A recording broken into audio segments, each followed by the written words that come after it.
Here we are. All right. So, go through really quick.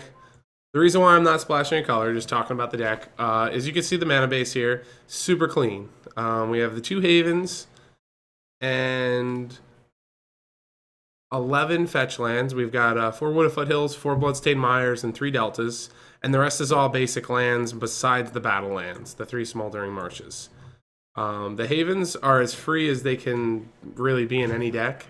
I've heard a lot of criticism based on like, hey, you're playing an aggressive style deck. When are you going to get the 7 mana to buy a dragon back?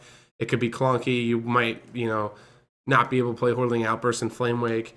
And as those things do happen, I think that I guess I'll use some kind of statistics here that I can't back up with factual information yet, but it's just based on how many matches I've played. So I'd say like if I took 50 matches, I'd say maybe there would be 1 in 50 matches that I wouldn't be able to, or 1 in 50 games I wouldn't be able to play Flame Wake Phoenix or Hordeling Outburst like on time. Where more than 1 in 50 games, I'm buying a dragon back with Haven and it's leading to me win the game. I mean, I don't see anything wrong with the mana base, and it's not like I don't think adding the splash color allows you to make your mana better. Like sometimes the splash color, like with the 4-color Jeskai deck, like the dark Jeskai deck, like the splash color makes your mana better. Or like my old my Jeskai deck in the Players Championship, which splashed green because the green splash actually made the mana better. Like the green splash let you get a white source with Wooded Foothills. The green splash let you, it just made your mana way better. It was like it was free to include the green splash because you needed to play all these fetch lands to make your mana acceptable anyway. And this deck, it's not that case at all. The extra splash, be it Cinderglade or Sunken Hollow, I don't believe actually helps your mana that much.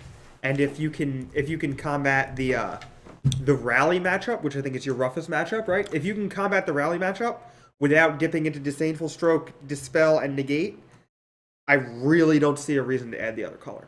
So yeah. Okay, so before we start getting like directly right into what's going on with the sideboard, I'm just going to do a quick review of what we got going on in the main deck. So as far as the removal package, you could see right here, I have the 4 Fiery Impulses, the 4 Dragonic Roars, 2 Roasts, 3 Murderous Cuts, and 1 Kolgan's Command. The 4 and 4s, those are typical. Those are the best removal spells in my deck. And right behind that is 3 Cuts. I don't want to be too greedy with the Delve. So the actual best creature removal spell in the deck is Cut, just because of the versatility of that card. However, all the other ones are very good too. The 2 Roast, you see that it's not very great. Or I should say it's not very good. Not very great, it's really not good English. But it's not very good, but it's kind of a small hedge on Abzan. But mainly, I haven't told anyone this, but it has a dragon in the background. So we got to get the flavor in there. Like, it's important, This is Anafenza right here just getting roasted out. Is that Anafenza? And I don't, in my mind, it's Anafenza.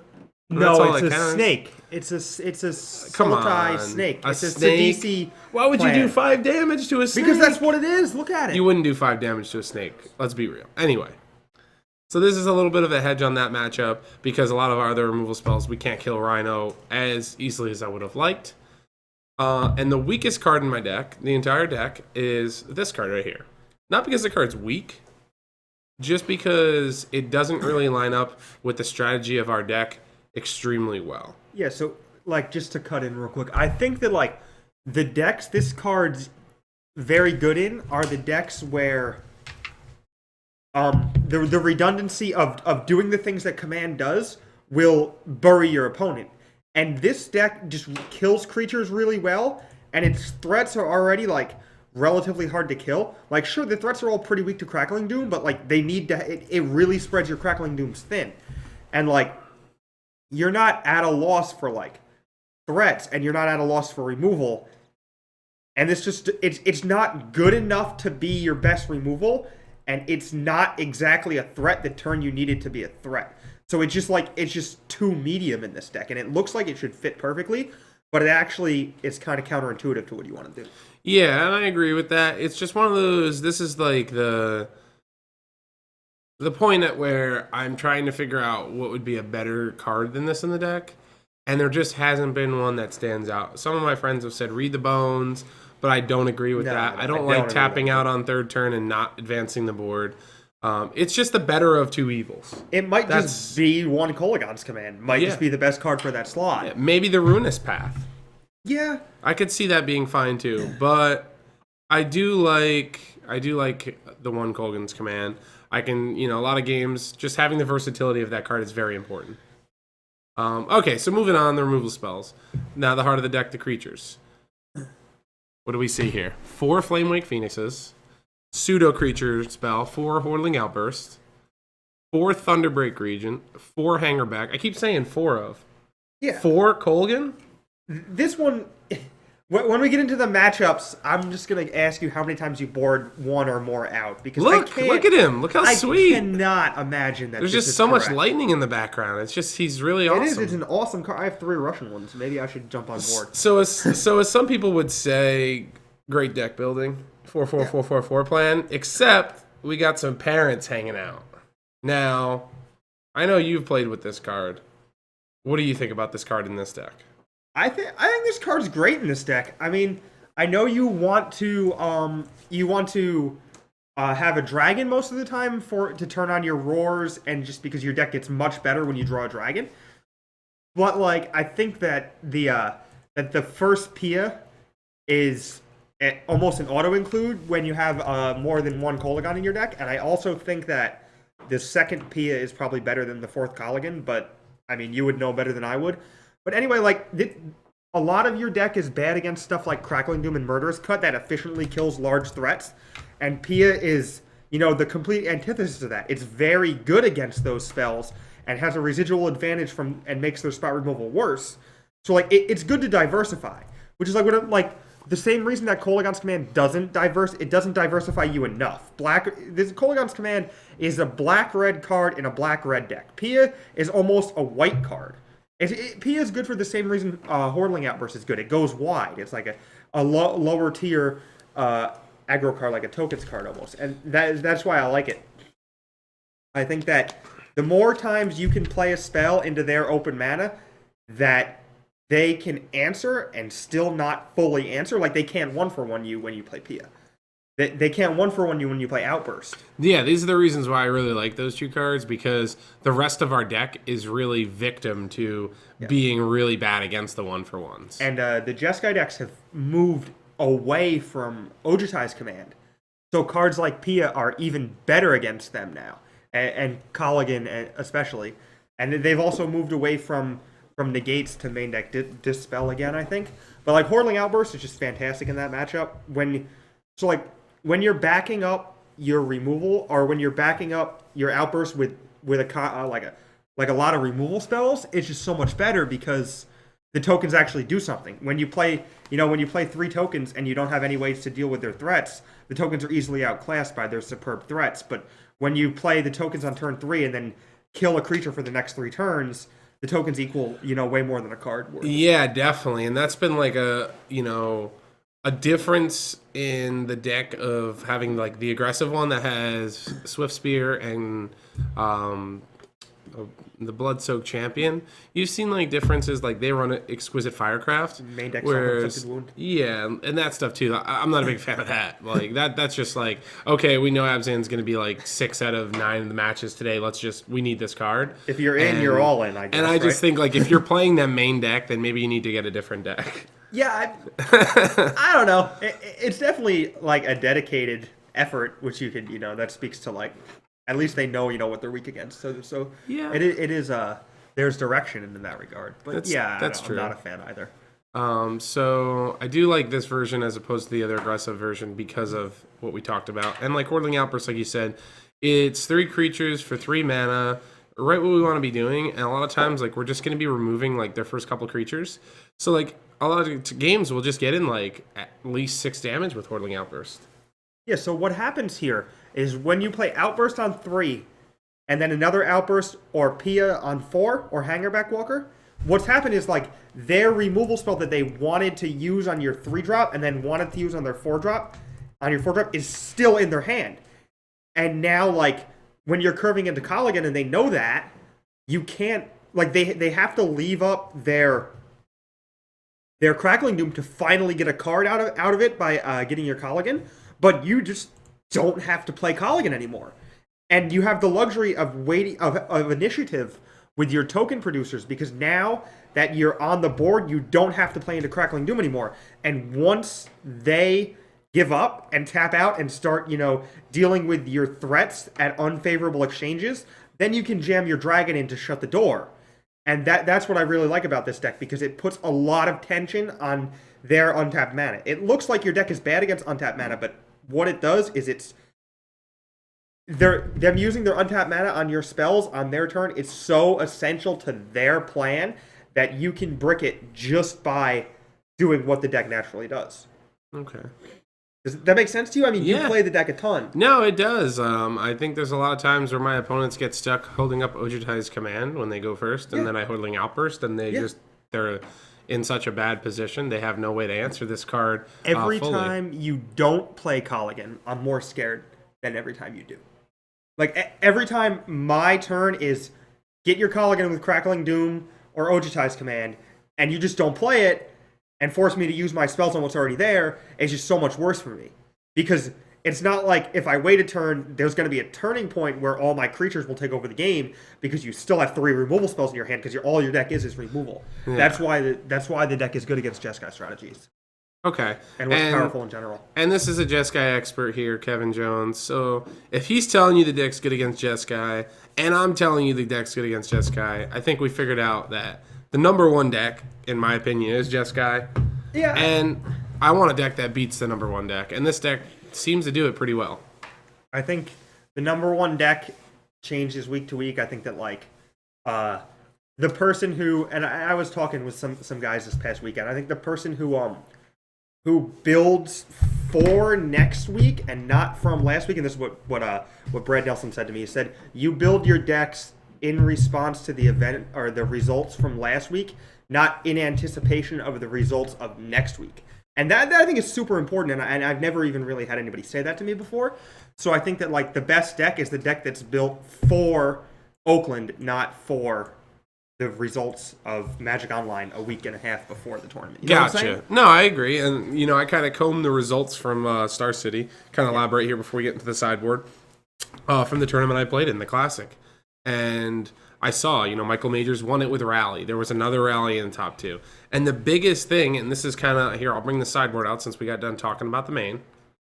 I bring the sideboard out, and this is one of my big things right now is, even yesterday I was streaming playing Seismic Rupture.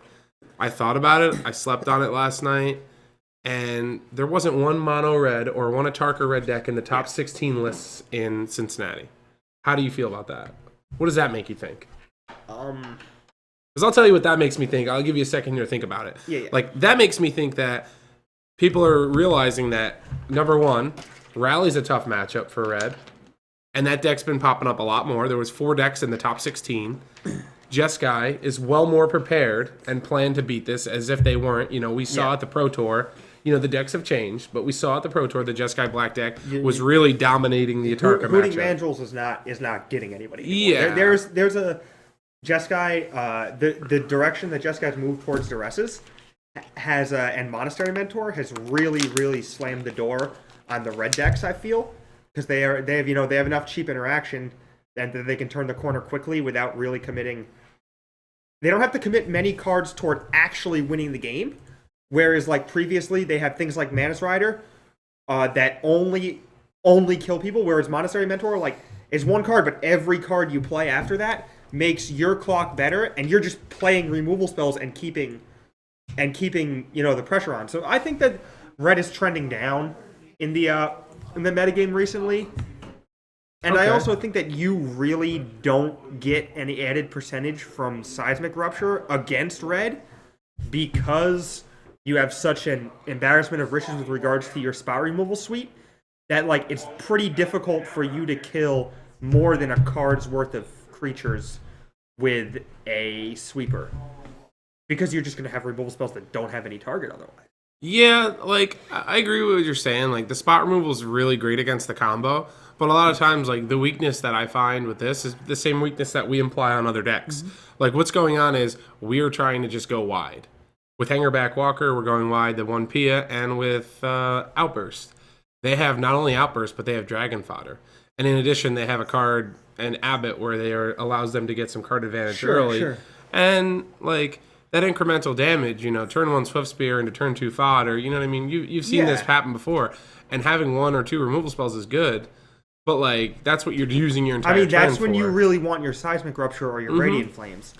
But, like, at the same time, if your opening is Duress into Impulse, and this is just what your opening is going to be because you're boarding all these Duresses and you have all these spot removal spells, so like, you're going to end up, like, with, a lot of times I think you'll end up with Radiant Flames or Seismic Rupture in your hand, and then with 1 or maybe 2 creatures in play, where tapping 3 mana to kill their creatures puts you dead to a haste creature plus the combo. Correct. So it actually just, like, oftentimes you draw your all-star sideboard card and you can't even cast it for fear of losing the game on the spot. It's very true.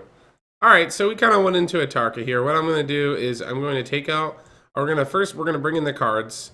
So this way everyone can screenshot. You can grab your pens and pencils at home and write it down. Duresses are coming in, all 4 of them. They should be white bordered in real life, but whatever. I mean, why should they be white bordered? Let me know. I always have white bordered Duresses. Why not Saga? Why not foil Sagas? Well, if foil before Saga was not a foil set, by the way, but one of the first promos ever was a Saga foil Duress. I had a Saga promo foil. I'm aging myself here. It's I sweet. actually won one of those, or I should say, received one at F&M. That's a long time ago. Someone got really excited because we were talking about Mentor. Yeah, that's Andrea. He loves Mentor. Oh, that's Andrea? Pumping monks. Pump, pump, pump, pump, pump. All right, back to what we're doing here. All right, so we're bringing in the Duresses. Self-inflicted wound. The hand not going on. just got me. The hand motions were great. those are me pumping. But Kevin's got a sick mind. No, I thought you were like milking a cow. Like, yeah, you could like be doing a that. farmer. Pump it. It was like pump it up. Pump. Farming monks. All right, so self-inflicted wound. Obviously, we're not bringing in transgress. We just already have duress Against red. It's too slow. I don't think so. Yeah. And it's too narrow. Ruinous Path. We have enough removal that does the same thing at instant Yeah, this speed. is just exactly what I was explaining is why Ruinous Path is bad. What about Crux? What do you think about Crux? I mean, I probably wouldn't bring it in, honestly. I think like this is a card that's on the chopping block with Ruinous Path right now. These 2 cards, in addition to 1 duress, I think I'm going to keep the other duress, are the chopping block for the sideboard. This is what I have right now. These are the only 2 cards that may not be in my 75 when I actually turn my deck list in. I'm so actually keep kind that of skeptical as to the necessity of playing Crux in your 75 at all. Yeah, I don't know if it does enough. I agree. It's kind of on the back of like I wanted to have something against Abzan. Yeah. But like thinking about it, now that I have the Ruinous Path, that kind of helps. And with the package I already have, it may be just better to bring in another Outpost Siege. I don't think Crux really maps. helps you combat Gideon because they don't block your dragons anyway, so you're not clearing the path. All right, well, we're talking about red. We'll get to that matchup. So I'm really easily distracted. I'm sorry. Yeah, we'll bring in the 4 duresses. What cards do we want to cut? In my opinion, I want to cut one of these. Yeah, you want to cut things that cost a lot of mana. Yeah, so I want to cut one of these.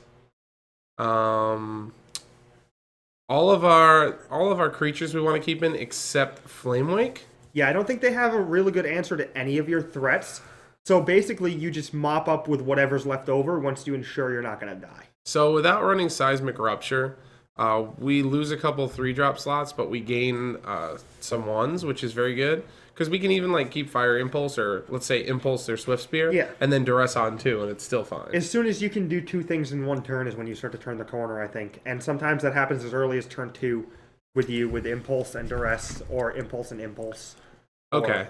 So this is what I have. It's a simple 4 Duresses in, cutting 1 Kolgan to lower the curve a little bit, and taking 3 Flame Wakes. Now, keep in mind, with the Ruinous Path and the Crux of Fate, those cards, one of them may be a card that will come in against mono red, so the 4th Flame Wake can come out. I think that's pretty standard. Like, he's not the worst, but the problem is, like, they just don't have to attack the 1 turn. Like, you play him defensively, and then you're behind a little bit. So, like, it's possible that they'll board like a bigger creature plan, like maybe they have Thunderbreak Regents, or Okay. maybe they have like the Hooting Mandrills plan or something like that. So you could. I think Crux is probably better than the one Flame Wake you're leaving in your deck. Like, Yeah, that could be. The Flame Wake really doesn't do anything. Well, it does add on the clock. It adds up for the combo too. Flamewick Phoenix into Thunderbreak Dragon into Kolgan, they're dead on turn 5. Sure. The Crux is like a reset button, and while like the mana efficiency of Crux isn't very good against what Red is trying to do most of the time, I do think that the option of having just a reset button in your deck in general is probably better than just like rounding out your curve or keeping your threat density like marginally higher. So if the only opportunity cost of the Crux is the 4th Flamewake Phoenix, like you can sign me right up for boarding in Crux. Okay, so If it ends up being in the deck at all. I definitely think that if we're on the play, I think I'd rather steer away from having it. But if we're on the draw, I could see having the Crux. The games are going to go longer. Yeah. So like, it's not like you shouldn't lose, and like unless your hand's pretty bad, you should be able to cast Crux when you draw it. So that's one thing. Andreas that I says like. you can block with Flamewake if you play it post combat, right? Yeah, that's what I was alluding Yeah, to earlier, sure. which is fine. But then like that turn, they can either just like shock it and attack through, Yeah. or just like I've had people just skip one turn and then I have to attack with Flamewake Phoenix. I didn't get a creature. I don't think they can board out all their shocks and impulses. Like I probably don't think they will, and B, like they might not even be able to board out all their marginally effective removal spells, so they might just end up with Wild Slashes in their deck because they can't take anything else out. It's probably true. So like it might just be right to take Flamewake Phoenix out. Anyway. Yeah, I could agree with that. All right, so mono red down. We're gonna take the Duresses and put them back in the board, and we're gonna go to the next one. Send them off to the cleaners. Get rid of those. By the way, if early there's black any, borders. we're gonna go through all the main decks. If there's a deck that you want us to talk about what we're doing, we can do that. Just send out in the chat. All right, who's up next? What do we want? Let's do Abzan since All it's right. on the tip of my tongue. Abzan, or Is as it I like to say, Abzan or it's, Abzan? I don't know. I said Temer or Temer. Temer. What I said Temer, but it's Temer. It's Teamer. Or is it tomato or tomato? I always thought it was Teamer. I don't really like, I think Temer or Temer, that's fine. How about we just say, It's just a different episode Junk. on how to pronounce these ridiculous yeah, we can get into that later. So junk. We're going to talk about junk now. Yeah. Siege we'll- Rhino deck. Siege Rhino Daddy deck. So Can we- first thing that comes in. Can we bring up an Abzan deck just for reference? On Sure. maybe the half of the screen or whatever. Sure. All right, let's talk about what we're bringing in first. So here we go. All of these cards are coming in. The Crux of Fate is coming in. The Ruinous Path is coming in. And the Ob Nixilis is coming in. I think the obvious takeouts are the hanger backs. Now you continue removing them, but explain that to me real quick. Okay, so at first I didn't like cutting them either because I felt like obviously we want more stuff to do on 2. Yes, Yeah. we're replacing them with 2 drops, so that kind of works out. There's a couple reasons. So it's not the worst card, but it Yeah. definitely lines up for them a lot better than it does for us. Sure. If it gets to be big, they have Abzan Charm. And if it's small, If it dies somehow and they just have Anafens on the table, we don't get anything. So there's They a lot also of have times, Silk yeah, Wrap. there's a lot of times when the bottom half of it is not good, and there's a lot of times when the ceiling or the upside of it isn't even that big of an upside either. So I guess that makes sense. I feel like Hordeling Outburst is dreadful. You have to cut that too, right? Whirling Outburst? No, Yeah. it's actually very good. Huh. The problem is, like, we alluded to this earlier, like, they have a hard Oh, time. because you're killing something every single turn. So Not only are we killing something every single turn, but the bigger thing is they don't have a good way of getting rid of all 3 tokens at the same time. they don't have a good way of getting rid of more than one token at the same time. Exactly. So this is very good because, like, you can block and then Fiery Impulse and take out an Anafenza. Yeah. Or, especially with Thopter tokens, like, I'll block a Wingmate Rock that came out and then be able to Fiery Impulse it off. Yeah, but I mean, you're cutting your Hangerback Walkers. But still. But I have understand Pia. the general I've got Pia. philosophy. Yeah. We're talking, like, even game 1, that's a thing. Yeah. So, like, these, like, Fiery Impulses are going to stand. So this is the main reason why I want to take Hangerbacks out. We're going to then go into the Kolgan's Command. Don't like it at all. I don't like it at all either. Doesn't. The only way it's even good is if you can survive enough. You might get a good cute play, killing their hanger back and getting back something you have. But it doesn't kill any of their creatures. Makes them discard a card, kills their blocker, and your board kills their Gideon. That's like the best possible scenario I can think of with it. Or get back Kolaghan in the late game. It's a great late game top deck in that regard. Everything else we like here, except this is a play draw situation. Yeah. So if I'm on the play, I am cutting less roars. You're keeping roars because if you're on the If I'm on the draw, I keep more roars. If I'm on the play, I cut more roars. And you keep Impulse as a 4 the entire time? Yes. I want to be able to take off their Wardens. I want to be able to take off their Heir of the Wilds. And I want the incremental damage is more important than having the 2-drop removal spell. So you keep Roars on the draw because their turn 2 is leveling up their Warden and your turn 2 is killing it? Correct. Is that why you keep Roars on the draw? Yeah. And on the play, you'd rather do something on your turn 2? This is what I mean by this. So I'm cutting 2 Roars no matter what. Yeah. Now, with the addition of Ruinous Path and Ob, what spell do they have in their deck that lines up really poorly with Thunderbreak Region? Well, what spell do you even kill Thunderbreak Region? Yeah. What does it line up poorly for us? I guess Cut's good against Thunderbreak Region. And? Well, Gideon's not great against Thunderbreak Region. No. I don't know. Abzan Charm. Abzan Charm, sure, but whatever, it kills it. Abzan Charm's good against Thunderbreak Region the same way that anything is good against Thunderbreak Region. Correct, but what I'm alluding to with this sideboard plan is if you've noticed, we're becoming more of a control deck. We're bringing in Hand Destruction. We're bringing in more kill spells that line up better. We're bringing in cards like Ob Nixilis and Crux of Fate. Yep. So I'd rather have the Roars to prevent them from getting their hanger back getting big, their Warden getting big. Yeah. Some, if they're running air, we want to stop their early damage. Not to mention, we don't want Abzan Charm to line up as good against us as it normally would. Yeah, you want to keep the removal spells because you're just kind of scaling your deck back into an attrition-based control deck. And as a result, you don't want to be too far behind the ball and die with spells in your hand, correct? Yes. The worst thing that can possibly happen is you draw Ob Nixilis and Crux of Fate and die before you can cast them. Yeah, we don't want that to happen. Yeah, I agree completely. I like this card for that reason too. Yeah, Transgress is really good against them. You know when you can tap out for your sorcery speed haymakers. So so that's definitely. I'd rather have the Roars when I'm on the draw. When I'm on the play, I can just drop Thunderbreaks. Andrea alludes to our Outpost Sieges. Oh, let's tell this guy. Oh, stay. Yeah, we'll be doing Esper in a couple minutes. We just started.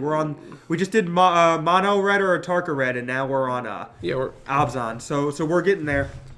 All right. So Outpost Siege, I do not mind bringing it in if we see Silk Wrap, because there's very few Abzan decks that are running Silk Wrap and Dromoka's Command.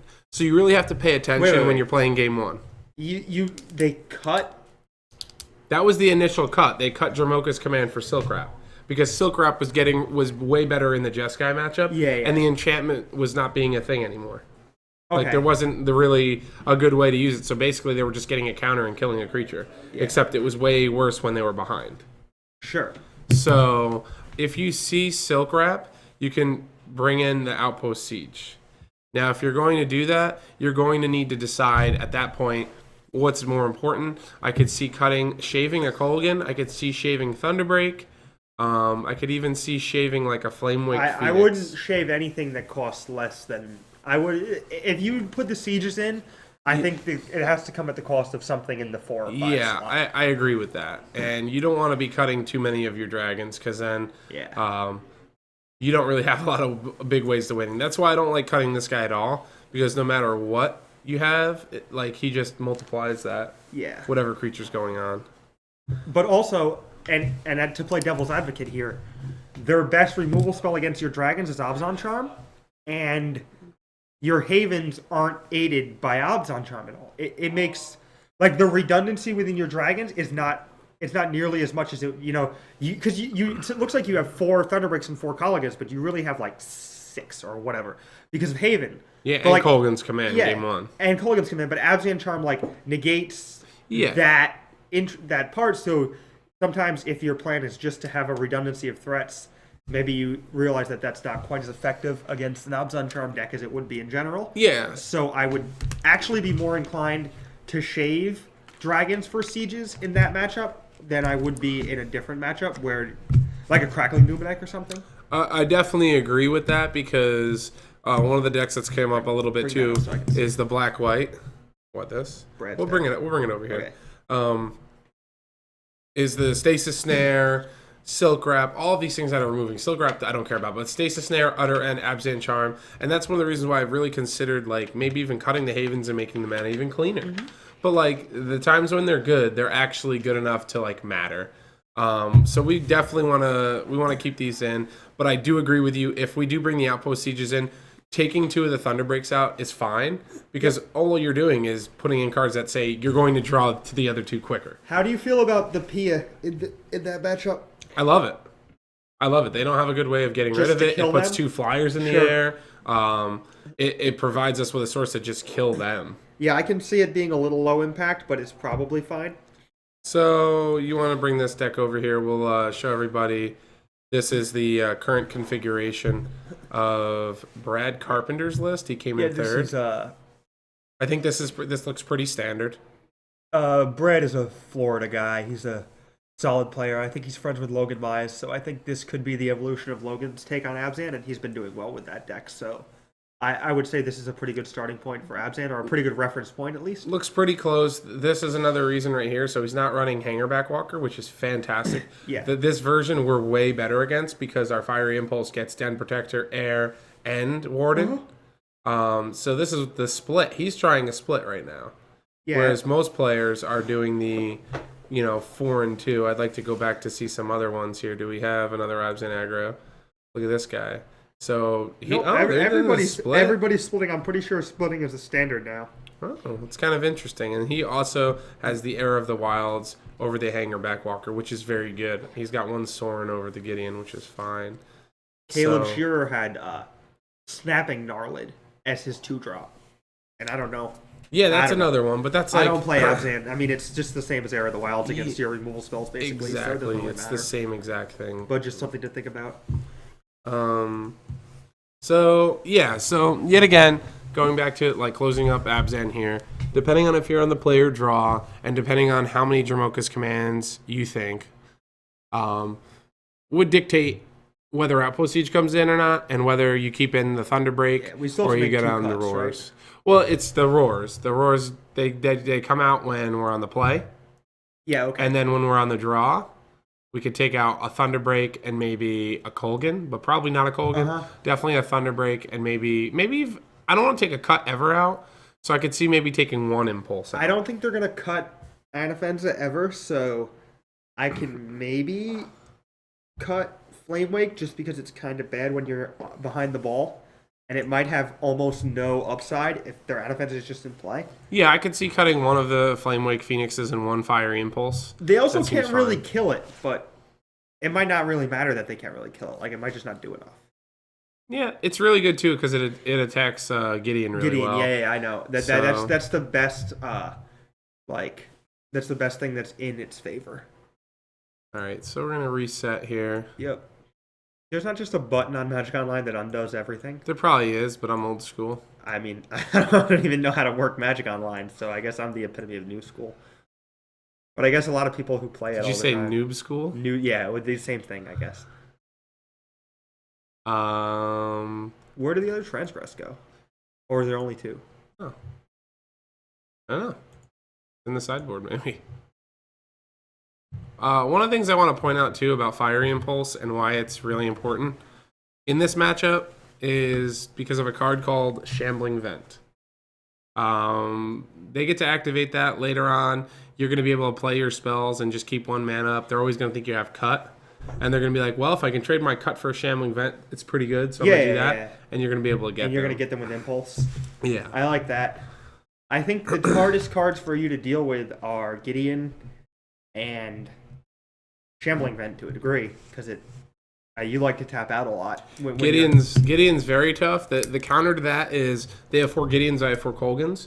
So the turn they play Gideon, the turn we can play Kolgan and just get rid of it. Unless we're on the draw. But yeah. Unless we're on the draw. Correct. But usually you're going to be able to have Transgress or some sort of threats in play so that a removal spell can also enter Gideon, or so that you can plan around the Gideon coming. Yeah, all the hangerback walkers are cut. They're all cut, Yuan. We cut all 4 of them in the sideboard. And it might actually be right to not expose your Colligan if it's your only answer to Gideon. So I think that even on the turns where you can play Colligan into 3 open mana, it may be wrong to do so, because I'd rather play it into an active Gideon, just so that you don't... Because if you lose your Colligan to Abzan Charm, they untap and play Gideon, you're ice cold.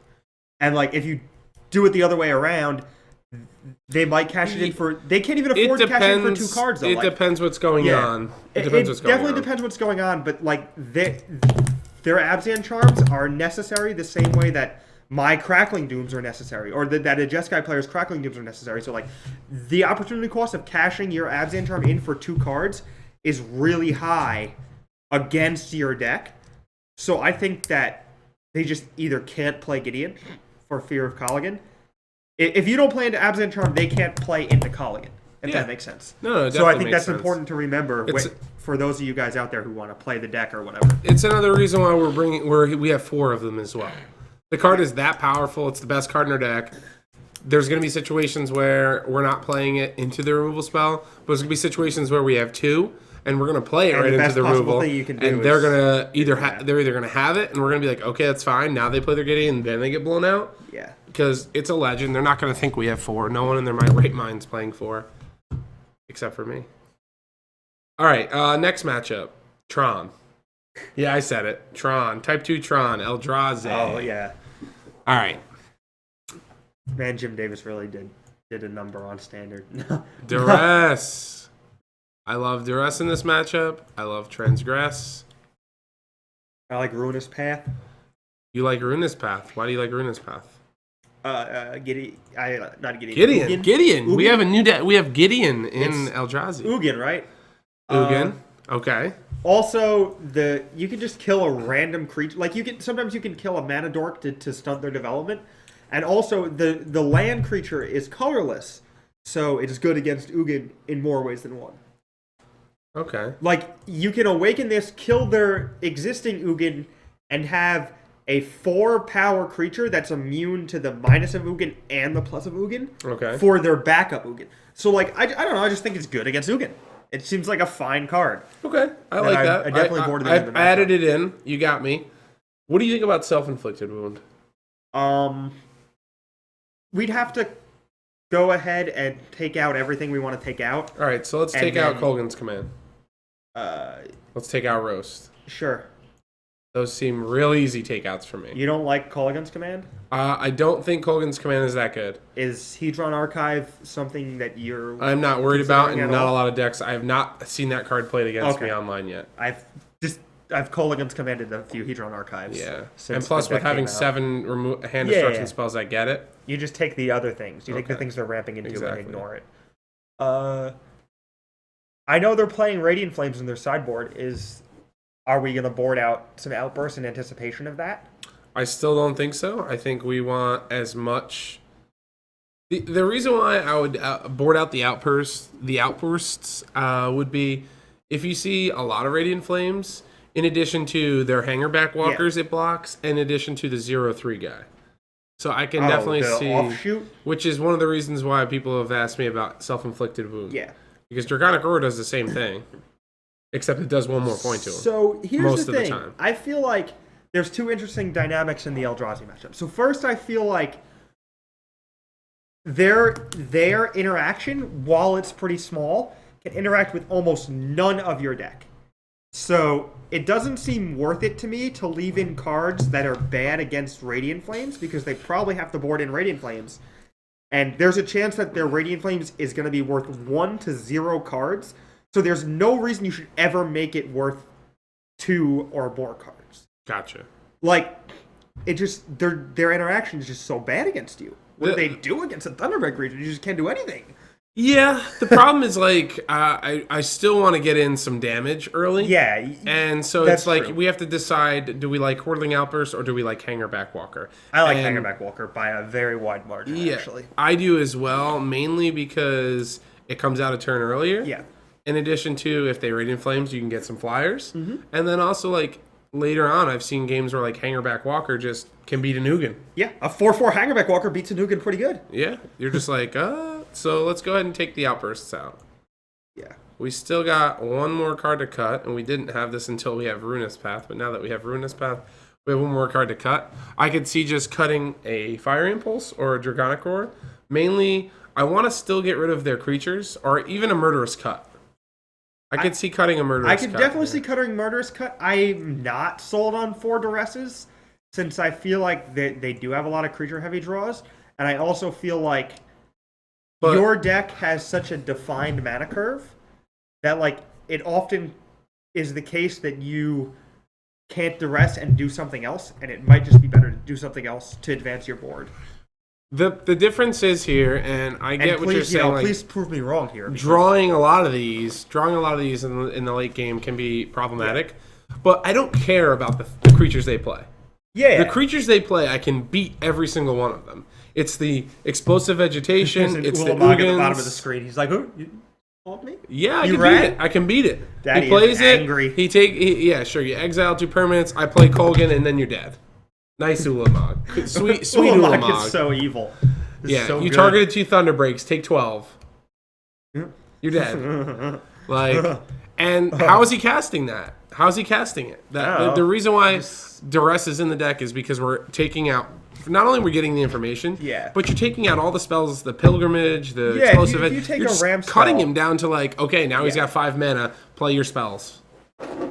That's why I can't see cutting that card at all. I think that there's probably a better card to cut, and you do actually board the 4 Duresses in. But I do think that there's a little bit of like a overestimation of the effectiveness of that card. Okay. Because this deck actually has, like...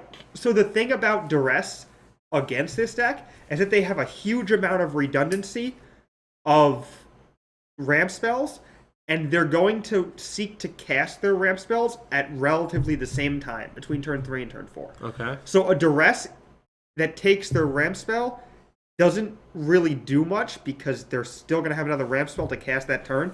And unless you, like... You know, it works out perfectly, everything falls into place, and you...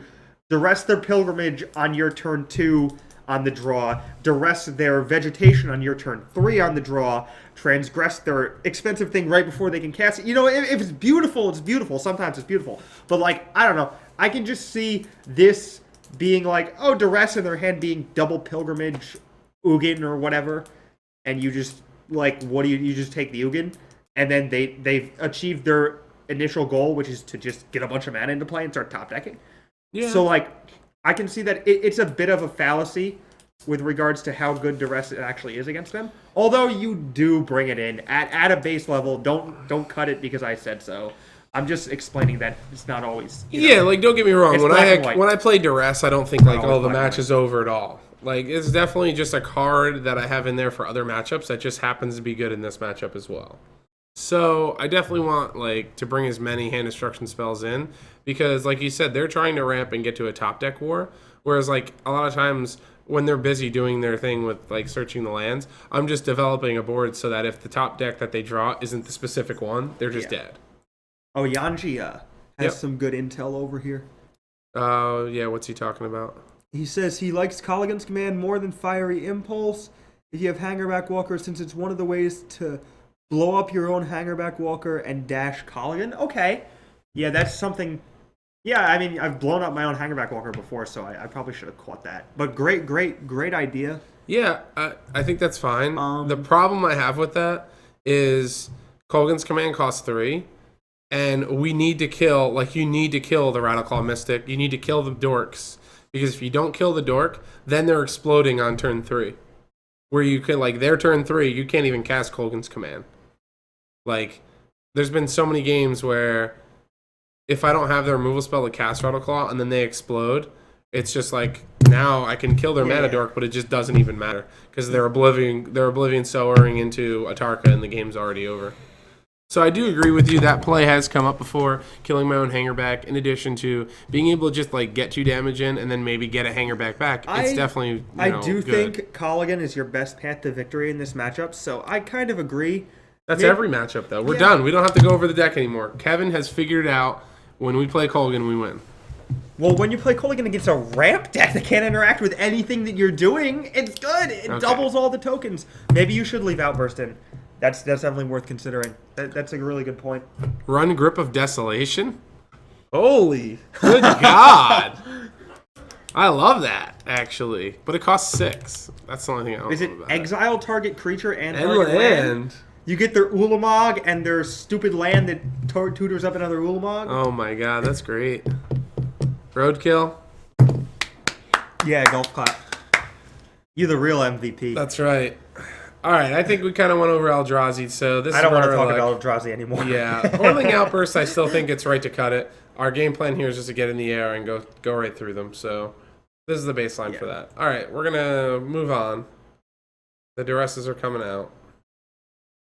And the Transgresses. The next deck I want to talk about is Jeskai Black. What do we got for Jeskai Black? You got to keep me in check here because I'm going to talk for 45 minutes and I know you don't want that. Yeah, Kevin likes to talk. All right, so Whirling Outburst. Cut comes back. And what are we missing Something here? that's hiding off screen. Roast. Okay. All right, so what do we think? What cards are good against Jeskai? We talked about it. So the cards that are the best against Jeskai are the cards that invalidate their spot removal, and to a slightly lesser degree, but not much less, the cards that spread their good removal too thin. So it's like, while Thunderbreak is not actually the best card against them, it's really important to draw one because it spreads the removal too thin. And Whirling Outburst is just like, hands down, one of your best cards. Hangerback Walker is one of your best cards. Colligan puts a lot of pressure on their Ojutai's commands and their Crackling Dooms. So, like, a lot of your deck is generally good against them. The worst cards in your deck against them are, like, after the first removal spells or so, the removal spells that don't kill anything are the worst cards in your deck. So, like, you want your first couple removal spells because you need to kill their Jace, you need to kill their Soulfire, you need to kill their Mentor. But, like, once you kill their first wave, if your hand is all removal spells, they're just gassing up with Crews and Truths, and you need to make sure that you're impacting the board in a proactive way before the fact that they have 7 cards in hand to your 3 or 4 on turn 5 takes over the game and starts to just overload your interaction in general. So, like, I love the first couple removal spells, but the trap hands are the ones that are, 4 removal spells and 3 lands that turn into 5 or 6 removal spells and 5 lands by turn 6 or so, and just don't actually do anything. Yeah, I agree. One of the big things is, like, you need to have your opening hand against this matchup. You want to have at least 1 removal spell. You want to have at least 2 lands, most likely 3, and you need to have some way of getting damage in. Because the turns where Kevin's alluding to that are the problem turns are turns 3 and 4, where if you're not setting up your board to have them answer something you're doing, they're trying to, like, Painful Truths and just get ahead on card advantage, so then they can take advantage. You need to punish them for casting Painful Truths. Painful Truths, like, needs to get... For you really want the Painful Truths to be cast when an Outburst has already been cast, or at the very least, into a Flamewick Phoenix. So, like, if you can play Outburst or Flamewick Phoenix the turn after Truths, or ideally the turn before Truths, you're in a really good shape to make it so that, like, even if they did have Truths, they need to have, like, several specific things, and they need to have them in the right order, otherwise they're in trouble. All right, so the number 1 card that I always bring in is Outpost Siege. It just furthers the plan of making spot removal bad. That's the general goal. And it's a card they just can't generally get rid of it. Like, it's just fantastic. Like, this card hits, they need to draw an Utter End right away, or they're dead. Yeah. Like, pretty much, that's just they need to draw an Utter End right away, or they need to switch roles into an aggressive deck and close the game before your card advantage can outweigh their board advantage. Okay. And now because they cut, and the easiest way for the decks post Todd Anderson innovation, like the Mentor no Mana Spider decks, the easiest way for those decks to do that is like Mentor plus Duress. And Outpost Siege giving you 2 top decks each turn is super important to make sure they can't kill you before that happens. So I might actually board in Crux too, just because if you're boarding an Outpost Siege, although like Crux in general is really bad against them, but if you're boarding in Siege, a reset button is nice because you don't want to die like 2 or 3 turns into your Outpost Siege before it would win you the game. Yeah. Okay. So, other than Outpost Siege, what else do you think in the board? Duress? Yeah, Duress is great against just them. a flat. Do we just like bring in a couple, or do we want all 4? Well, you can recoup the lost card advantage of top decking Duresses by playing the Outpost Sieges. Yeah, and the Pia and the Hordling Outburst. And things that are, because you have things that are worth more than 1 card against them, so if you go down a card by drawing a dead Duress, like that's okay. And a lot of times, their cards need to be cast at a specific time, so you can hold your dead Duress until you draw Colligan, and then you can cast your Duress and get their Ojutize command, which is only good in response to Colligan, which is the only time when they would try to cast it anyway. So your Duress is actually good because sometimes they can't get the most important cards out of their hand in time. Does that make sense? Yeah, that makes sense. Punishing Truths remix. Do it. All right, so the cards that I don't like as far as the Roast, obviously. We're definitely cutting Roast. That's a easy cut. Are you still cutting Roast if they showed you Taziger? I still think so. We have 3 murderous cuts. An embarrassment of riches with regards to spot removal. Yeah, it's pretty fine. Like they have maybe 1 in their deck, maybe 2. Has anybody ever taken out all their creatures outside of like Jaces and Soulfires against you? They're not crazy. And just played like Planeswalkers and Mastery of the Unseen or something like that? I have not seen that yet. Although I know a lot of people do have Mastery of the Unseen. I think that's way too slow though. Probably. But if they have taking the right turn answers, 2 off to do that, then if they don't have Disdainful Strokes to board in, I think Mastery is too slow. But if they do have like Strokes and Negates to board in addition to commands, then the leave up mana plan could work. But I'm not 100% sure. So this sounds crazy, but this is another match where I look at my sideboard right now. I didn't bring the 4th Duress in because I don't know if we want all 4. I'm used to having 3. I've just recently added the 4th. I want to cut all the Thunderbreaks. Do you want to cut all the Thunderbreaks more than you want to cut all the Hordling Outbursts? So these are the 2 cards that so I would even consider cutting. So right these here. cards are both like completely different plans, but that's part of why your deck is good, because your deck invalidates their spot removal and then spreads their Crackling Doom super thin.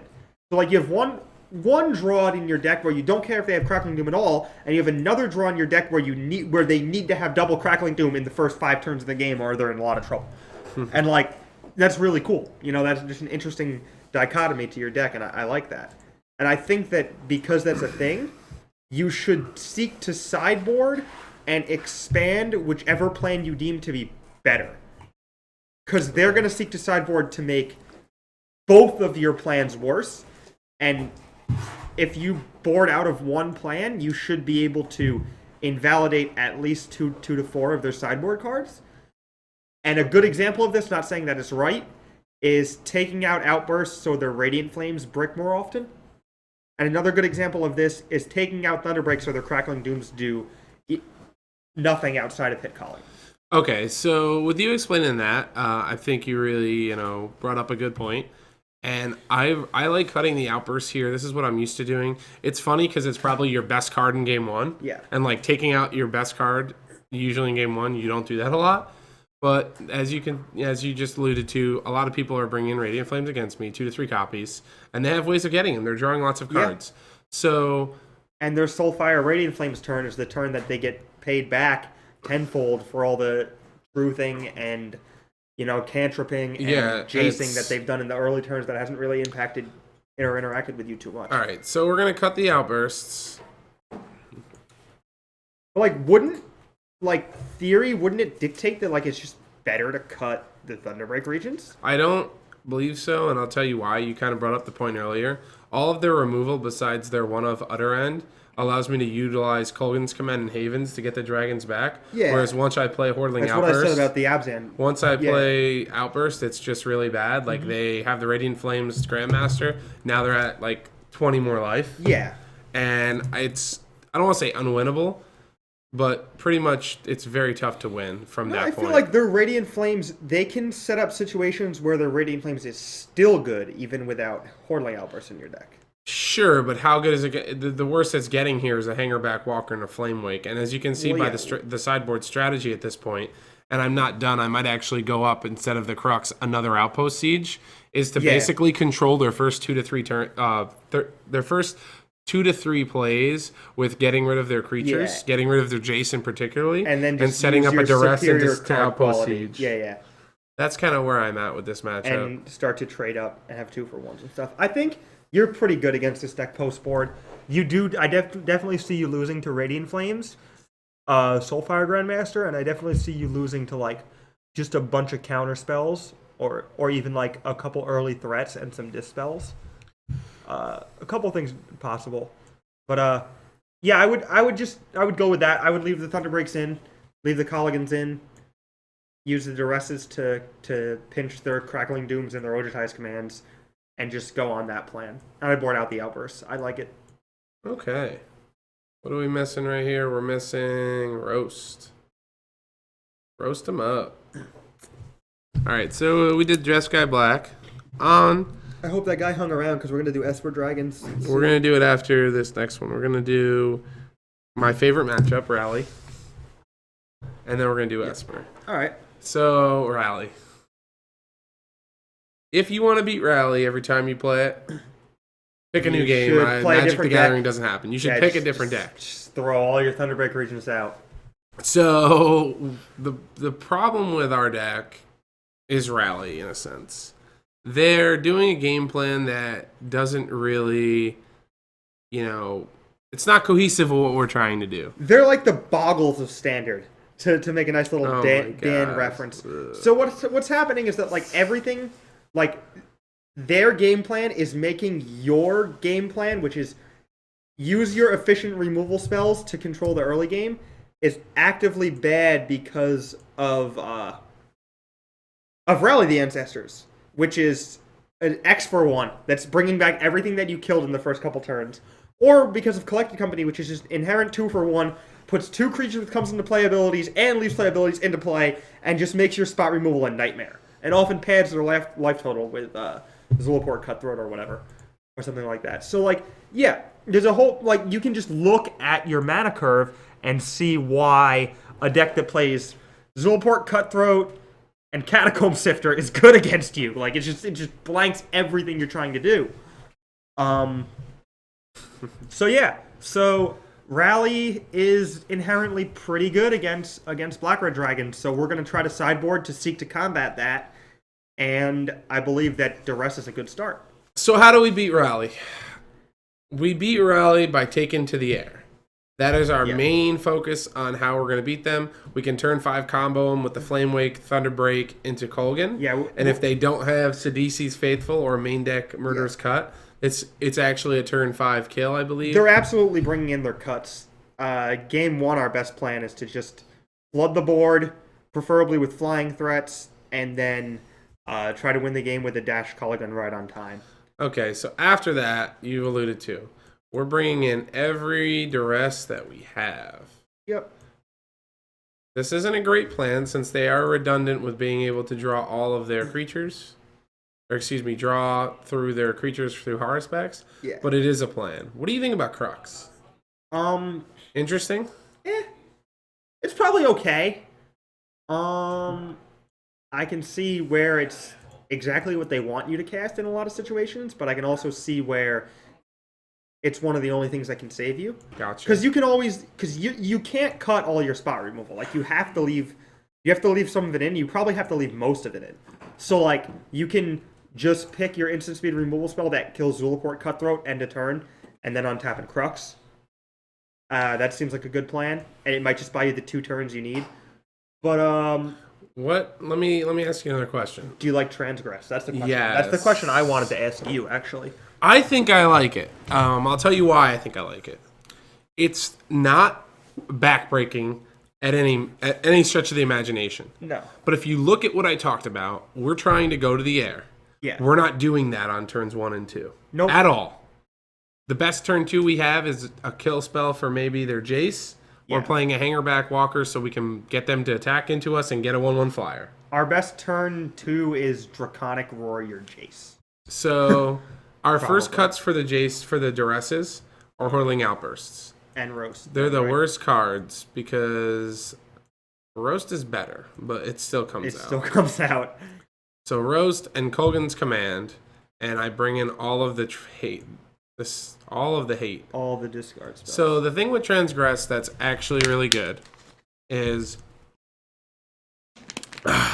it says target player reveals his or her hand, and you choose a card with converted mana cost 3 or greater and exile it. You choose a card named Collected Company or Catacomb Sifter. So the and key exile point it. of this card is right here. Exile it. Yes, if we play it on turn 2 and get a Collected Company, fantastic. Like, that's what we want to be doing. Yeah. But on turn 2, if they don't have that card, it's just fine taking their Catacomb Sifter, their Grim Haruspex, I think their it's Husk. great taking a 3-drop creature. Yeah. Yeah, sometimes you can even take that as opposed to taking Collected Company. Well, that's a little aggressive. But, No, but it's maybe. not, because if your turn 2 is taking that, you see their hand, they may not have 4 lands. Yeah. You take their Sifter, because that's a real important card because it allows them to scry, which sets up not their first Coco or their first rally, but sets the second one, which is the one you usually lose off of. Yeah. And then you can set up turn 3 Flame Wake Phoenix, let them to play their creature, you play Thunderbreak Regent, and then Kolgan, and they're dead. The turn they're This is trying to do something. A 2-mana copy of Complete Disregard. Is what it is. Okay. It kills a creature. Complete Disregard and Peak. Yeah, with an upside. Complete Peak Regard. Complete Peak Disregard. Peak Disregard. We just, Okay. yeah, we did it. We did Put it. Shawn Michaels up there. No. I'll give them a little rock.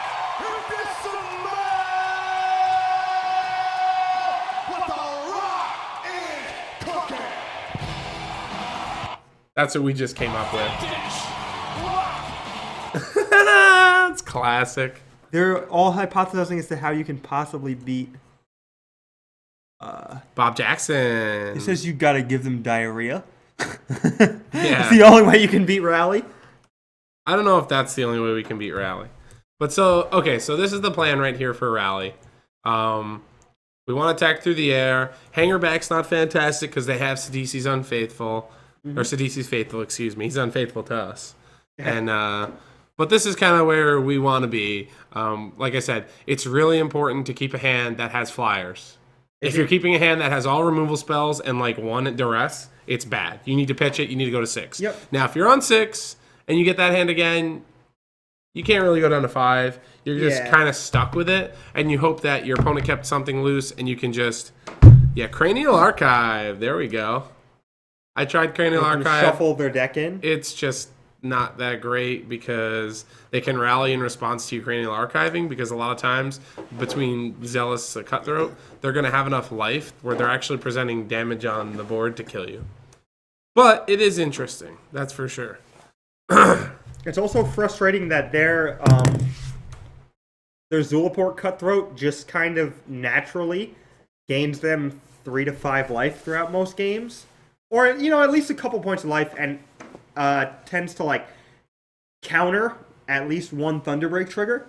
So, your deck dealing damage in increments of 2 and 3 with Roar, Phoenix, Thunderbreak triggers is, slightly invalidated by the fact that they gain, a couple triggers worth of life each game. So that's another reason why the matchup is bad. I feel like you probably lose a lot of games with them at, 6. Or do you lose games with them at 20, just rallying? Sometimes they rallying get you. crazily. That's very few and far between those games. Bob Jackson said he likes taking out hangerback walkers and bringing in self-inflicting wounds. He says they're at worst a shock. I don't think it's at worst it's a brick. Yeah, that's what How I many think green too. cards are in their deck? They have Elvish Visionaries and Catacomb Sifters. Sifter is colorless. It's not green. Is it devoid? Yeah. Dang, all right. Well, there you go. Yeah, it only hits Elvish Yeah, Visionaries, I wouldn't that do seems that. terrible in addition to... I thought it hit Catacomb Sifter too. I almost said the same thing. but thankfully, Yeah, this guy right here, I he's caught letting it, us yeah. know. He's saying, hey, Bob Jackson, check yourself before you wreck yourself. no, it's a good idea in theory, but because it's colorless, if it was Sifter and Visionary, I'd probably do it just because it'll be worth 2 damage more than not. I think. I agree. I don't know. I just like Hangerback because now just putting it on one, they can run, like, obviously you still need to block Ntuku Husk. Yeah. And you'll get a flyer. Sometimes you'll get 2. Yeah. If you're not doing anything else. It's okay, Bob Jackson. It's okay. And it's just like it gets you flyers, and it's something to do on turn 2, where a self-inflicting wound just doesn't have any targets here. Bob, don't feel bad. I flash freeze a crumble to dust once. I felt pretty stupid. Or we can talk about a Chalice of the Void on 1. Oh yeah, yeah. I know exactly how Cavern of Souls works now. Yeah. All right, so I'm gonna keep this in. I'm gonna keep these in because what's next? What's our next deck we're gonna talk about? Esper Dragons. Dragons. Yep. And then we'll kind of like split the time for Esper Dragons and Esper Control. It's nice that we're doing Esper close. so we can talk about at least one playable Dragons deck for this whole deck. The daggers. All right. The daddy has spoken. All right, so what else do we want? We definitely want Ob. We want all of the ways to gain card advantage, right? Mm-hmm. Yeah. We don't want the nonsensical spot removal spells. We want Kolgan's Command. Yeah, because it's a 2-for-1. What about Outburst? I think we want Outburst. Okay. I think there's a really low amount of the Salumgar, the 3/7 Salumgar, which is the best thing against Outburst. And there's more of the 3/5 Salumgar, which Outburst doesn't really care about. All right, so self-inflicted wound.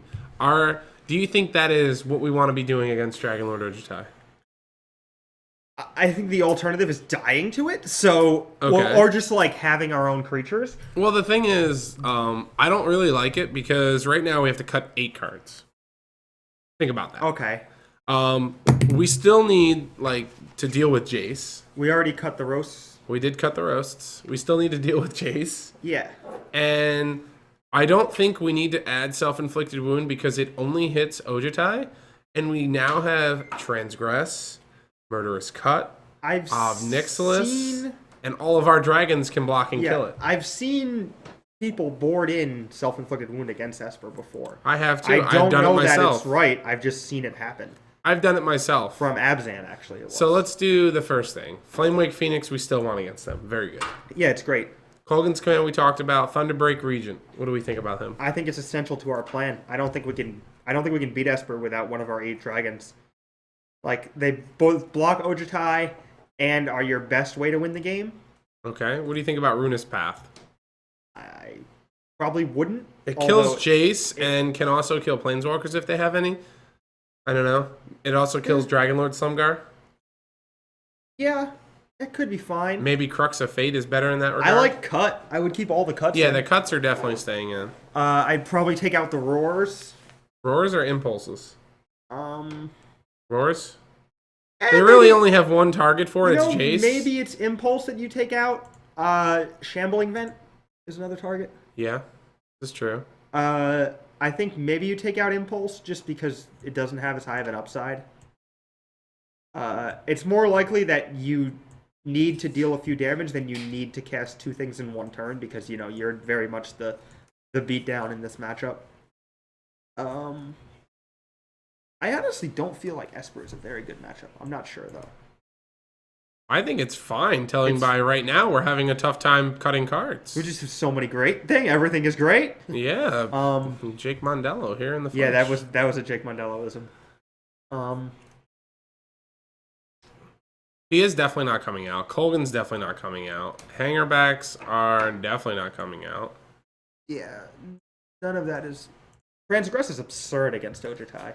It's very good. It's just It's so very good.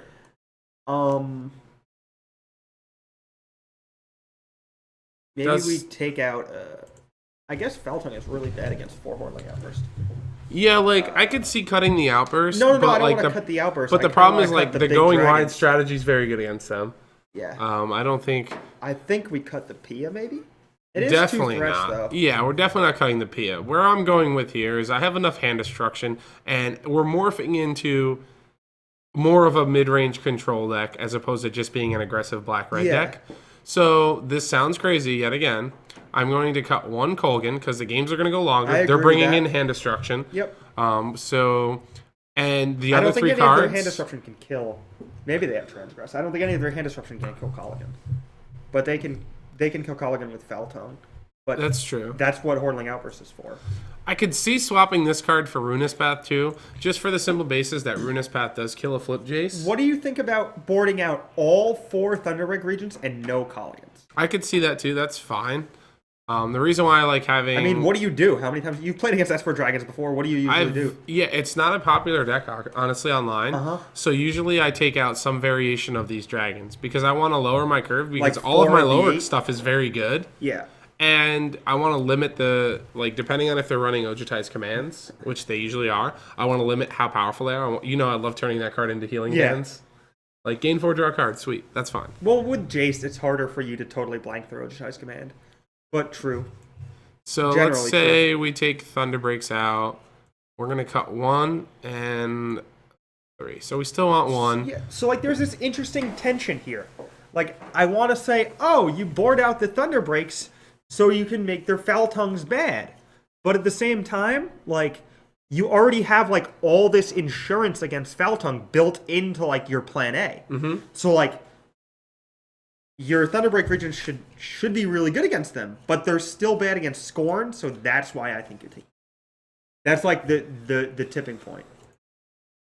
Well, something needs to come out. Yeah, And I think you cut the you cut Thunderbreaks. I'd have to look at the current lists. Let me see if there's one on Star City right now. Let me see. What do we have here? Let me see if there is any current lists. Can we just cut Draconic Roar? Esper tokens. Esper dragons. No Esper dragons. Andrew from this. Jessup played it in a few weeks ago in Brooklyn. Go down on the IQs if you want to find it. That's all right. That was a good list too, I thought. But yeah. Like, I can't cut. Like, if we cut Draconic Roars, I think it's really loose because then we're basically allowing them to flip Jace every time. Thunderbreak Regent blanks the Ojutai, which is right. Which It blocks. is true. It blocks. Yeah. I still think we want. So we have to make 4 cuts still? Yeah. Why don't we cut a Roar? This is why it's tough. This is hard. Because there's so many different variants, and like there's Esper Dragons, and there's the Esper Tokens, and there's Esper Planeswalkers, and sometimes you're playing like Esper Dragons that have Planeswalkers, So- and trying to delineate those. So do you think that the best Esper players will figure out that we got exactly to here and can't figure out what to cut? So like, what's going to happen now is we're going to figure out what to cut, but we're not going to cut all our removal spells. Because we're just going to be like, you can't cut all your removal spells because you need to kill Jace. So what if like, the best Esper players just cut Jace? I don't think so. I don't think they're ever going to cut it. Does someone who play Esper Dragons please talk to us in the chat? We're pulling Oh, up. Vidi. What does Vidi do? Yeah. I got it right here. I got VD's list right here. He's got 4 Jaces, 2 Slumgar, 4 Ties. So this is another thing too. Monastery Mentor in the sideboard. Tassiger. These cards I could see definitely coming in against us. I'd The Tassiger for 100%. sure. Negate, probably not. Well, maybe. Languish, probably, right? Languish will probably come in. Duress, maybe. Uh, They want to combat our hand destruction, probably. I could see Duress coming in. They already What's have coming out? They'll board out Faltong when they Foul see Tongue all the Invocations. tokens. Those are probably coming out. Scatter, slow. Ugin. I think Ugin's good. Yeah, I think so too. Oh, they have main deck Duresses already. They're not going to board in more Duresses. You don't think so? No, I don't think the two are barely justifiable as is because you have so many creature-based threats. They're going to board out Crux. Your deck is all So dragons. Roadkill saying he cuts the Jaces. See, I mean, I thought it was a reasonable thing to think of. Yeah, exactly. Like, they're gonna cut the Jaces once they see a roar anyway, so what if you just cut the roars? Yeah, I could see that, but what I'm saying is I've literally, in playing this deck, I have cut the roars before and lost to Jace. Because then you're really, your removal then at that point is Murderous Cut, Ob Nixilis, and you're one of Colgan's command. Yeah. And then you're cold to a card that they're going to flip, and now, once it's flipped, you're in bad shape too. Alright, so what do we cut? No, I'm saying we can cut the roars. Why don't we just cut one roar? You definitely have to think about... I mean, I cut... You have to think while you're in the match, if you see the Jace, go through the graveyard, I cut answers to Jace from Jeskai, even though you're not supposed to. But like against Esper, you just can't leave 4 fiery impulses in your deck. You just can't do it a lot of the time. I'd leave 2 roars in. I think is a good hedge. So then we have 2 more cards to cut. I could see playing it like this, though, too. Because if we do this, we bring I wish we could play against Esper Dragons and learn so we knew what was going on. Yeah, the problem, like I said, is I've only played it a few times, and it's not a popular deck online. So it's kind of difficult for testing-wise to, like, see if what I did that 1 or 2 times was actually right when I win the match, or when I, if I lose, hey, I can remember losing a match to literally them having the Jace. After game 1, they had the Jace, obviously I killed it. Game 2, I didn't see the Jace, and I had assumed that they'd cut it, so then I cut my removals. So, on the draw, let's cut the 4th Thunderbreak and the 4th Hordling Outburst for 2 Draconic Roars. Why Draconic Roar over Fiery Impulse? Because it might deal 3 damage to them, or it might kill a Jace and a flip Jace, or whatever. Okay. The redirect to the Planeswalkers it's just they might have a Planeswalker in their deck, so whatever. And in the late game, if you need to kill Shambling Vent, they both will probably kill Shambling Vent in the late game, and this one just might have an upside. Just another thing to note: the more Thunderbreak regions, I don't really like cutting this card because then it makes Flamewake Phoenix worse. Yeah, I know. That's why I just cut 1. Okay. So on the draw, I actually can see cutting double Outburst. Well, because they have Duress main deck, and they might be bringing in more Duress and Negate. And Slimgar Score. They don't have any 3-drops in their deck on the play. Like, they don't have any 3-drop threats, except for maybe Mentor. So, they're going to leave up... The turn they leave up Scorn is going to be turn 3 and turn 4. Okay. So, the goal is to make, these cards... see, Thunderbreak might actually be good, because on the play, they play Ojutai and you play Thunderbreak. But, Thunderbreak is bad because you play Thunderbreak, they play Scorn, they play Ojutai. That's a bad trade. Yeah. But the other way around is a good trade and is still on curve for you. Yeah. Does that make sense? No, it does. And I think a lot of this is going to really... The Jace thing is real, and we need to figure out, I'd like to talk... I'm going to talk to VD later today, actually, about this, because it's kind of intrigued me a little bit. On what his plan is. So if he's telling me that versus my deck he's cutting the Jaces, I'll take that as a reliable source. My honest thought would be that they leave all 4 Jaces and assume you cut all your removal. That's more level 0 than cutting all the Jaces is. Mm-hmm. I think most people you play against in GP's open level competition will have all 4 Jaces in for at least game 2. That's what I think in the end. So I think, I tend to, leave removal spells in when I think that, I'm playing in a tournament where most people are, average skill. Okay. Average to a little bit better than average. But if I think I'm playing in a tournament where everybody is super high skill level, I might cut all the roars. Okay. The last thing I want to have happen is I lose to, turn 2 Jace when I had, this great plan and I knew how to sequence everything. Because I just don't have an answer to it. So what do you think about this, then? I'm going to go a little bit deeper here. Yeah. We're going to bring the Draconic Roars back. Okay. We're going to bring the 4th Hordling Outburst back. What do you think about cutting all of the Murderous cuts? Well, when is it? So this is my theory behind it. Just hear me out. We have hand destruction to set us up for the 1 or 2 cards that we want to take out of their hand.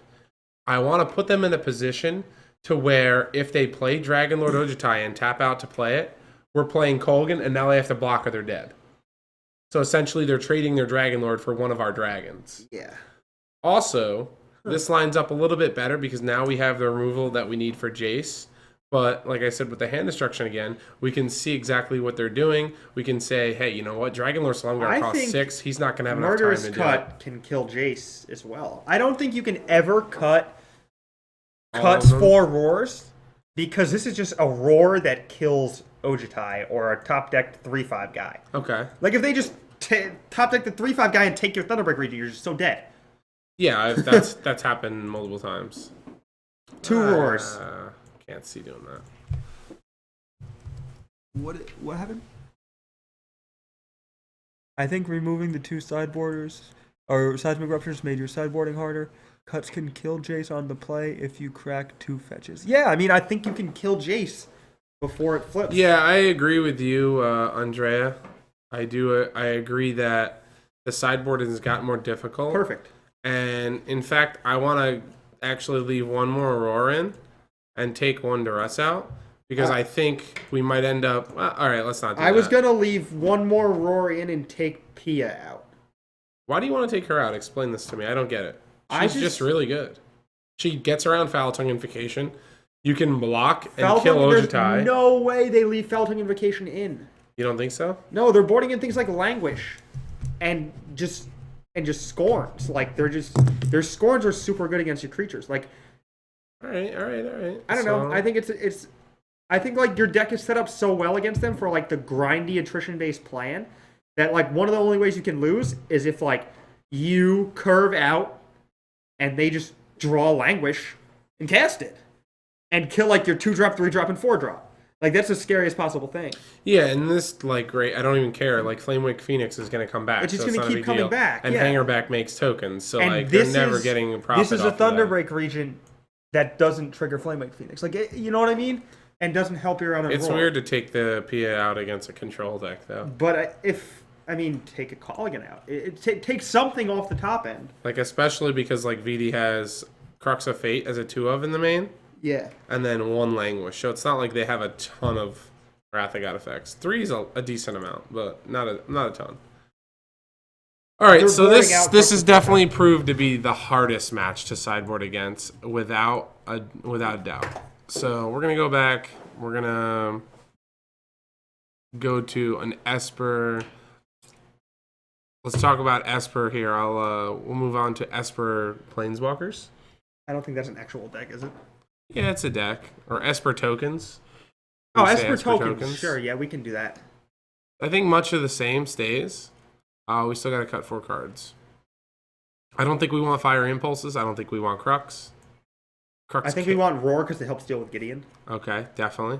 Ruinous Path. Yes. Definitely want Ruinous Path. We don't want Hordeling Outburst Why not? Explain this to me. because they have their own tokens. Their tokens are usually better than our tokens. They don't have really any way to beat Flamewake Phoenix. Oh, they have Silk Wrap? They do have Silk Wrap Maybe you and cut Stasis Hangerback Snare. Walker then? Silk Wrap and Stasis Snare. So I guess my plan Hangerback- usually is to keep in the Outburst.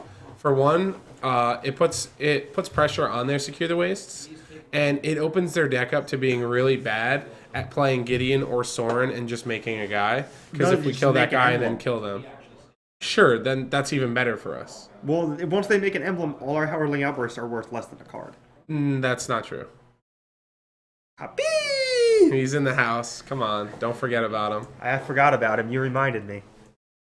So I do agree with this. We want to cut the Hangerback Walkers. We want to eliminate their Silk Wraps from being good, and their Stasis Snares from being good, and even Utter End is a thing.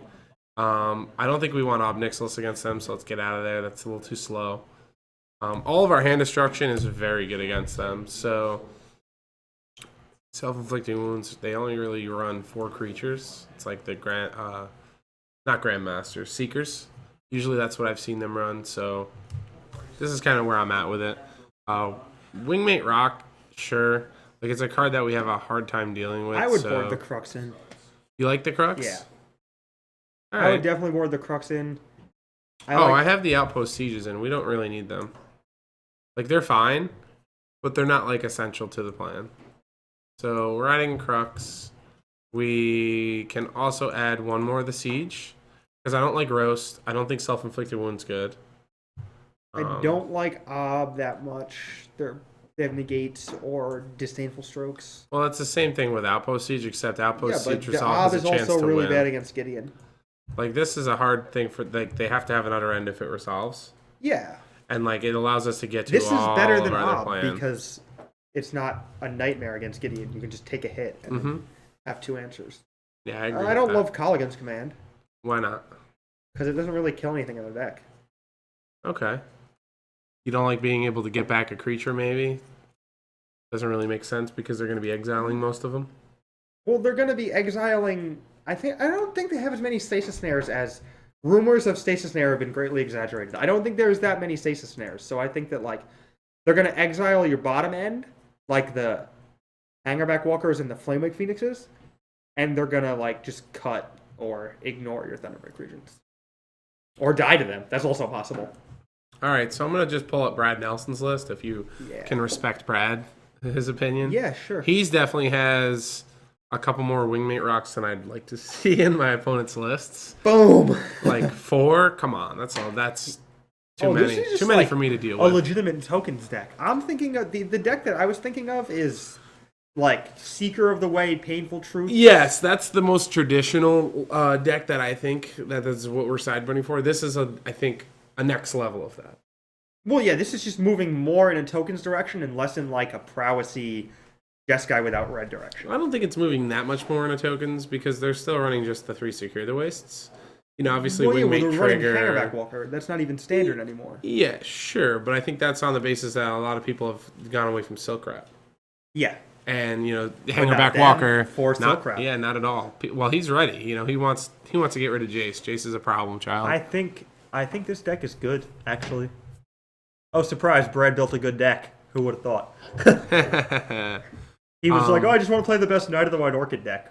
Or whatever. So, yeah. It's pretty good with Wingmate Rock. Getting Wingmate out a turn earlier. I tried to play Knight of the White Orchid in my Jeskai deck for the Players' Championship.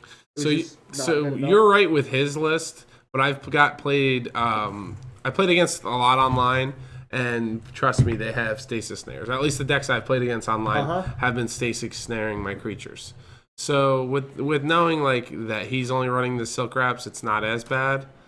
Murderous Cuts, Ultimate Price, you know, he has pretty much all the cards that kill all my dragons really efficiently, which is kind of annoying. Three. I don't think they can bring that in against you, though, right? I don't know. Colgan? Maybe I cut one just so I don't lose all 4. That's terrible. But I have had this card cast against me before. They are going to board an Utter End, probably. Yeah, Utter End's definitely coming in. Ultimate Price is coming in. Disdainful Stroke is coming in. Erish and Cleric, I've had this come in a lot against me. I don't hate it. I think it's justifiable. Sweet, with Painful Truths, turn 2, turn 3, get that right back. So it's like, who said I lost life? All right, so build your own treasure cruise, right? Or Grip of Desolation coming in. Oh, this guy's got it again. He got the. You want that Grip of Desolation? You buying stock in that or something? Sign a set of Grip of Desolation and mail them to us, please. All right.